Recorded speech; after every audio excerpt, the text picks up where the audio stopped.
चलिए सबसे पहले यहाँ पे आपसे पूछना चाहूँगा समित जी, पावर प्ले में आप अपने स्टॉक्स बताइए सर।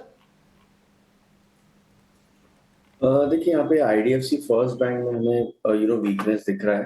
तो शॉर्ट साइड पे ये एक काउंटर हमें लग रहा है कि सब 60 के लेवल्स एक दो दिनों में दिखा सकता है। तो इसलिए 62.80 के स्टॉप लॉस से आईडीएफसी फर्स्ट बैंक हम शॉर्ट करने की सलाह देंगे, जिसमें 59 हाफ 59 के यहाँ पे टारगेट्स होंगे। और एक बाय कॉल होगा रेडिंगटन में, बट ये पोजिशनल बाय कॉल होगा, एक दो दिनों के लिए नहीं होगा। रेडिंगटन में हमें कंटिन्यूस एक स्ट्रॉन्ग बुलिश स्टांस देखा हुआ है। लास्ट 4-5 ट्रेडिंग सेशन में एक अच्छी खासी रिकवरी आई है। आज हालांकि ब्रॉडर मार्केट में सेल ऑफ है, तो ये स्टॉक में भी थोड़ी प्रॉफिट बुकिंग दिखी है, बट 230-25 के आसपास एक प्रीवियस ब्रेकआउट पॉइंट था। हमें लगता है वहां पे थोड़ा बहुत यहाँ पे बाइंग इंटरेस्ट वापस आ सकता है। तो यहाँ पे 222 के स्टॉप लॉस से रेडिंगटन बाय किया सकता है और 248 का इसका टारगेट है। चलिए, यहाँ पे एक बाय एक सेल कॉल है। संतोष जी आप बताइए आपके तरफ से पावर प्ले में कौन से स्टॉक्स है और क्या बाय आइडियाज है या सेल? यस, मैं भी कॉम्बिनेशन के साथ जाना चाहूंगा। मेरे पास सेल रहेगा आईआरएफसी। इस स्टॉक की बात करें तो इसमें एक ब्रेकडाउन देखने को मिला है। स्टॉक में आप शॉर्ट कर सकते हैं। स्टॉप लॉस रहेगा 127 रुपये 50 पैसे का।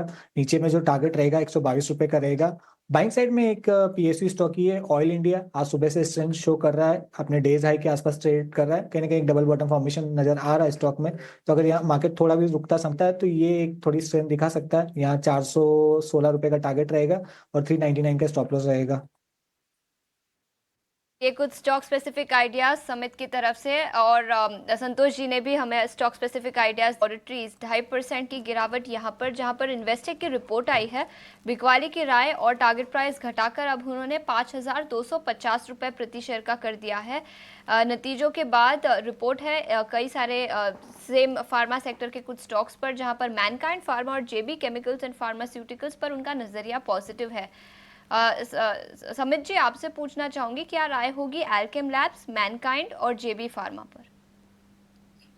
देखिए अल्केम की अगर बात करते हैं, ये स्टॉक में continuous lower lows lower highs की फॉर्मेशन हमें दिख रही है। और ये वीक में ये स्टॉक ने उसका जो इम्पोर्टेंट क्लस्टर था वीकली 89 एक्सपोनेंशियल मूविंग एवरेज, वो ब्रीच किया हुआ है लोअर साइड। तो यहाँ पे ये और यहाँ से वीकनेस गहरा सकता है। 4500 44 60 के लेवल्स हमें आने वाले कुछ दिनों में इसमें दिख सकते हैं। कोई भी पुल बैक आता है तो 4900 to 5000 के लेवल्स यहाँ पे एक स्ट्रॉन्ग रेजिस्टेंस करके ऊपर के आएगा। ये नजरिया अल्केम लेबोरेटरीज पर। लेकिन इस बीच चुनिंदा आईटी सेक्टर के स्टॉक्स पर भारी बिकवाली। कोफोर्ज और एलटीटीएस दोनों स्टॉक्स 3% से ज्यादा की गिरावट के साथ कारोबार करते हुए। संतोष जी क्या राय होगी इन दोनों ही आईटी सेक्टर के स्टॉक्स पर, कोफोर्ज और एलटीटीएस? तो ये दोनों स्टॉक अभी तक के स्ट्रॉन्ग काउंटर बने हुए थे, लेकिन आज इन स्टॉक्स में भी प्रेशर देखने को मिल रहा है। तो पहले हम एलटीएस की बात करें तो यहाँ पर और स्पेस है अभी डाउन साइड की। ये स्टॉक 5,200 तक जा सकता है। वो एक अच्छा सपोर्ट लेवल है, वहां अगर होल्ड करता है तो वहां से बाउंस बैक देखने को मिलेगा। कोफोर्स की बात करें तो स्टॉक ने अभी तक आउटफॉर्म किया है, लेकिन आज ये अपने इंपॉर्टेंट मूविंग एवरेजेस के नीचे स्लिप हो रहा है।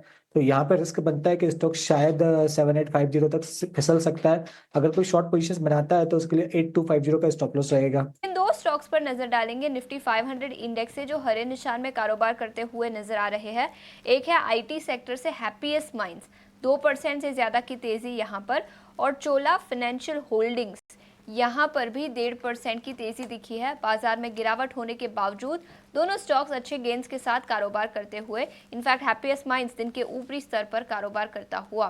संतोष जी क्या राय होगी इन दोनों ही स्टॉक्स पर, हैप्पीएस्ट माइंड्स और चोला फाइनेंशियल होल्डिंग्स? हैप्पीएस्ट माइंड की बात करें तो ये सबसे अंडर परफॉर्मिंग आईटी स्टॉक रहा है। अभी आज भले ही थोड़ा सा तेज है, लेकिन अभी भी ऐसे कोई स्ट्रक्चर इसका वीक या ओवरऑल तेजी के सिग्नल कोई नहीं है। जब तक ये स्टॉक आपका 750 के नीचे ट्रेड कर रहा है, मेरा व्यू मंदी का ही रहेगा, मतलब अवॉइड का रहेगा, मंदी का तो नहीं। बट अगर हम चोला की बात करें तो मुझे लगता है ये स्टॉक एक ऐसा स्टॉक हो सकता है जो इस कमजोरी बाजार में खरीदारी करना चाहिए। स्टॉक का स्ट्रक्चर भी अच्छा है, और मुझे लगता है कि जब मार्केट का मूड सुधरेगा तो कुछ अच्छी क्वालिटी की एनबीएफसी अच्छा आउट परफॉर्म कर सकती है। तो इसमें से बजाज और चोला फाइनेंस ऐसे स्टॉक्स है जो आपको पोर्टफोलियो में होना चाहिए। पर पॉजिटिव नजरिया पोर्टफोलियो में रखने की सलाह दोनों ही स्टॉक्स पर दी जा रही है। लेकिन इस बीच एक्सचेंजेस स्टॉक्स पर नजर डालेंगे। बीएसई यानी बॉम्बे स्टॉक एक्सचेंज 7.5% लुढ़का और मल्टी कमोडिटी एक्सचेंज यानी MCX में भी 5.5% की गिरावट आज के सत्र में दिखी है। MCX और BSE दोनों स्टॉक्स पर आपकी क्या राय होगी? यस, आज हम देखें तो सारी ये स्टॉक मार्केट से रिलेटेड कंपनियां जो है प्रेशर है, आप चाहे BSE, CDSL या MCX देखो, तो BSE में तो अभी स्पेस है, स्टॉक ज्यादा करेक्ट भी नहीं हुआ, तो मुझे लगता है गिरावट और रूम बचा हुआ है। तो इमीडिएटली मुझे लग रहा है कि 4,950 तक के टारगेट देखने को मिल सकते हैं, 5,000 से 4,950। तो यहाँ पे भी शॉर्ट कर सकता है, कोई शॉर्ट करता है तो 5,275 का स्टॉप लॉस रहेगा। MCX की बात करें तो MCX में भी अभी रूम तो है, बट ये फिर भी मुझे रिलेटिवली थोड़ा सा सेफर लगता है, क्योंकि स्टॉक अपने 200 दिन के मूविंग एवरेज के आसपास ट्रेड कर रहा है। तो 5300 से 5200 का जो एरिया है, यहाँ से बाउंस बैक कर सकता है। हालांकि अभी वहां से करीबन 200-250 पॉइंट दूर है, तो हो सकता है यहाँ से 200-300 पॉइंट की और गिरावट देखने को मिले, फिर रिकवरी भी आ सकती है इस काउंटर में। चलिए आगे बढ़ते हैं और कुछ और स्टॉक्स है जिनकी चर्चा कर लेते हैं। यहाँ पे संतोष जी, एक बात मुझे बताइए कि जब जब मार्केट गिरता था तो कहीं ना कहीं डिफेंसिव्स आ जाते थे सपोर्ट करने के लिए। FMCG है, IT है, फार्मा है, आज ये भी नदारत है। तो इस तरह का सेल ऑफ क्यों और इसके क्या मायने निकाले जाए? और एक राय लुपिन पे भी दे दीजिएगा, क्योंकि आज नतीजे आने वाले, उसके पहले 5-6% के आसपास की गिरावट स्टॉक में है। यस वरुण, आज बात करें तो मार्केट में चौतरफा बिकवाली है, कहीं ना कहीं एक पैनिक सेलिंग देखने को मिल रही है। जहां पे मुनाफा मिल रहा है वहां पे भी प्रॉफिट बुकिंग आ रही है। तो आज IT स्टॉक्स और फार्मा स्टॉक इसलिए भी गिरे हैं क्योंकि रुपया काफी स्ट्रांग मजबूत हुआ ऊपर के लेवल से, तो जो इनको टेलविंड थी वो भी आज इनमें भी प्रॉफिट बुकिंग आई है। लेकिन लॉजिकली अगर रुपया स्ट्रांग हुआ था तो मार्केट में रिकवरी आना चाहिए थी, बट वो भी नहीं देखने को मिल रही है। सो यस, मुझे लगता है कि डिफेंसिव में भी एक प्रॉफिट बुकिंग आई है, लेकिन जब भी मार्केट में रिकवरी आएगी तो कुछ प्राइवेट बैंक से, जहां पर अभी भी स्ट्रक्चर मजबूत है, वहां रिकवरी देखने को मिलेगी। डिफेंसिव में भी आपको शायद फार्मा के साथ प्रॉब्लम ये है कि अभी ट्रम्प की तरफ से और कुछ टैरिफ का अनाउंसमेंट ना आ जाए, तो वो भी एक रिस्क है।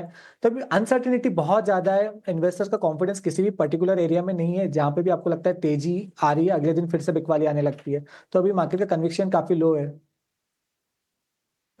लुपिन पे क्या करना चाहिए सर? आज नतीजे आने वाले, उसके पहले गिर रहा है स्टॉक भी।